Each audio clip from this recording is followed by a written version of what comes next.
എനിക്ക് 3 mark 4 mark അങ്ങനെയൊക്കെ പോണ ഒരാളായിരുന്നു ഞാൻ.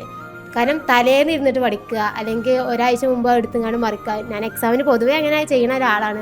അൽഹംദുലില്ലാ അപ്പം കേട്ടിട്ട് ക്വാളിഫൈഡ് ആയത്. ഞാനിപ്പോൾ ഒരു സ്കൂളിൽ 6 മാസമായി ജോയിൻ ചെയ്തിട്ട് ഒരു ടീച്ചറായിട്ട് വർക്ക് ചെയ്യുകയാണ്.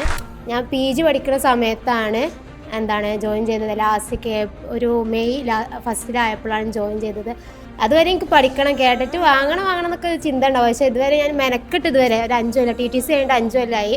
എന്നിട്ട് ഞാൻ ഇതുവരെ മെനക്കെട്ട് പഠിച്ചിട്ടില്ല. പിന്നെ പാരൻസും പറഞ്ഞു, ഈ ഒന്ന് എവിടെയെങ്കിലും ഇൻസ്റ്റിറ്റ്യൂട്ടിൽ എവിടെയും പോയി പഠിച്ചു നോക്ക്, ചിലപ്പോൾ കിട്ടിയേക്കാരം. കാരണം എനിക്ക് 3 മാർക്ക് 4 മാർക്ക് അങ്ങനെയൊക്കെ പോണ ഒരാളായിരുന്നു ഞാൻ. കാരണം തലേന്ന് ഇരുന്നിട്ട് പഠിക്കുക, അല്ലെങ്കിൽ ഒരാഴ്ച മുമ്പ് എടുത്തുങ്ങാണ്ട് മറിക്കുക. ഞാൻ എക്സാമിന് പൊതുവേ അങ്ങനെ ചെയ്യുന്ന ഒരാളാണ്.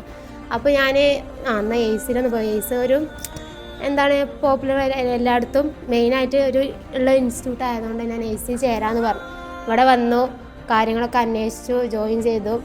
അപ്പോൾ ഇവിടെ വന്നപ്പോഴാണ് എങ്ങനെ പഠിക്കണം, ഏതൊക്കെ രീതിയിൽ പഠിക്കണം എന്നൊക്കെ മനസ്സിലായത്. എനിക്ക് ഇംഗ്ലീഷും മാത്സും ഭയങ്കര ടഫായിരുന്നു. അപ്പോൾ ഇവിടെ വന്നപ്പോൾ സാർമാർ ട്രിക്കൊക്കെ തന്നുകാണ്ട് ഇന്ന രീതിയിൽ പഠിച്ചാൽ മതി അങ്ങനെയൊക്കെ വെച്ചിട്ടാണ് ഞാൻ എക്സാമിന് ഒരാഴ്ച മുമ്പൊക്കെ ഇരുന്ന് നല്ല ഇതിൽ പഠിച്ച് അൽഹംദുലില്ലാ അപ്പം കേട്ടിട്ട് ക്വാളിഫൈഡ് ആയത്. ഞാനിപ്പോൾ ഒരു സ്കൂളിൽ 6 മാസമായി ജോയിൻ ചെയ്തിട്ട് ഒരു ടീച്ചറായിട്ട് വർക്ക് ചെയ്യുകയാണ്.